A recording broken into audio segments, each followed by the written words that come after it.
आता पुनाळेकर आणि विक्रम भावे या दोघांनाही कोर्टात हजर केलं गेलेलं आहे। त्यांची पुढची चौकशी करण्यासाठी म्हणून कदाचित सीबीआय वेळही मागून घेईल। आपण काय घडतं ते अधिक जाणून घेऊया। मात्र पुनाळेकर यांच्यावर असलेले आरोप आता आपण ग्राफिक्सच्या माध्यमातून बघूया।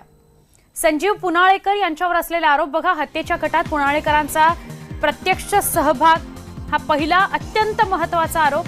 हत्येनंतर पुरावे नष्ट करण्यात पुनाळेकरांची महत्त्वाची भूमिका। संपूर्ण प्रकरणात आरोपींना पुनाळेकर यांनी सातत्याने वेळोवेळी मार्गदर्शन केलं। हाही एक तिसरा महत्त्वाचा आरोप पुनाळेकर यांच्यावर आहे। त्या अनुषंगाने रात्रभर चौकशी सीबीआयने केली।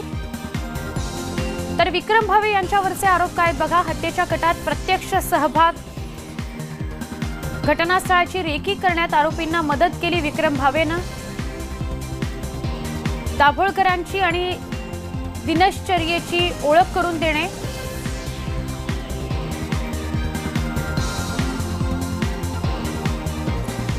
अखिल भारतीय साहित्य संमेलनाचे अध्यक्ष श्रीपाल सबनीस यांनीही सनातनचे वकील संजीव पुनाळेकर यांनी धमकी दिली होती। संजीव पुनाळेकर यांनी श्रीपाल सबनीसांना धमकी दिली होती की मॉर्निंग वॉक करून दाखवाच। यानंतर सबनीस यांनी आपल्या जीवाला धोका आहे अशी तक्रारही पोलिसांकडे केली होती। याबाबत आमच्या प्रतिनिधींनी आता म्हणजे पुनाळेकर यांना अटक झाल्यानंतर सबनीसांशी संवाद साधला। बघूया काय म्हणाले सबनीस।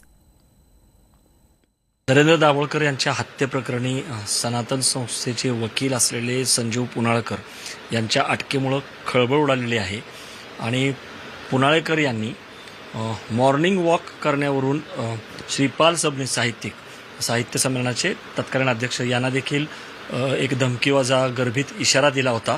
आपल्या सोबत स्वतः सबनीस सर आहेत। सकाळच्या सुमारास हत्या झाल्यामुळे मॉर्निंग वॉक चर्चेमध्ये होता आणि अशा वेळी पुनाळेकर यांनी तुम्हाला एक इशारा दिला होता। तर काय होतं नेमकं? आणि त्यावेळेस मला आठवतं की तुम्ही मॉर्निंग वॉक करूनही दाखवला होता, परंतु पोलिसात तक्रारही दिली होती।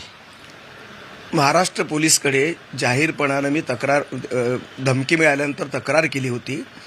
सनातन संस्था ही संविधान विरोधी संस्था असल्याचं अनेक वेळा सिद्ध झालं आणि संजय पुनाळेकर हा गुन्हेगारी प्रवृत्तीचा वकील आहे।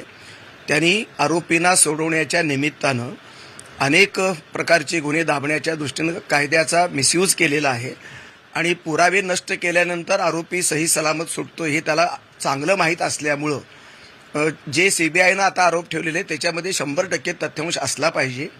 याच पुनाळेकर वकिलांनी आपल्या कायद्याचा दुरुपयोग करून बहाणा म्हणून ट्विटवरती मला अशा प्रकारची तुम्ही मॉर्निंग वॉकला जात राहा अशा प्रकारची धमकी दिली।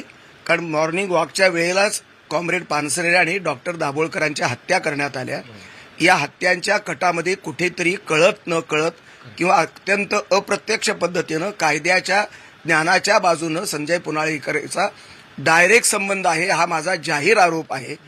माझ्याही संदर्भामध्ये हे ट्विट करताना धमकी देताना माझ्या खुनाचा कट सुद्धा सनातन संस्थेच्या कुठल्या तरी इमारतीमध्ये बंद रूममध्ये नक्की झाला असला पाहिजे अशा प्रकारची कंप्लेंट मी महाराष्ट्र पोलीसकडे दिलेली होती। पोलिसांनी लाईटली घेतलं हे काय वाटतं? अत्यंत लाईटली घेतलं। काय एक काय विनोद आहे किंवा काय एक प्रकारे म्हणजे जे काय ट्विट होतं ते गांभीर्याने घेतलं नाही?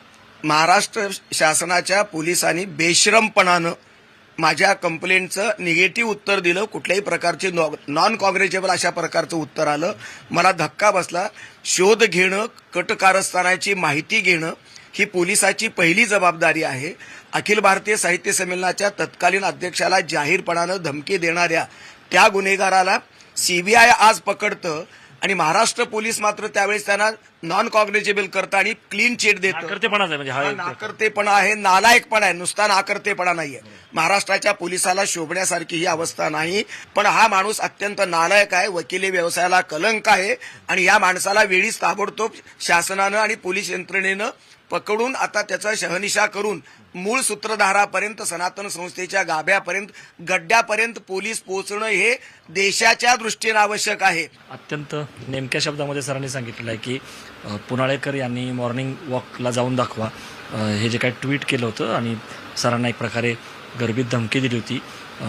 त्याचा तपास तेव्हाच व्हायला पाहिजे होता कारण दाभोळकर पानसरे या विचारवंतांच्या हत्या करण्यात आल्या तोच त्याचा अर्थ होता। व्हिडिओ जर्नलिस्ट निखिल करंदीकरसह अद्वैत मेहता, न्यूज 18 लोकमत।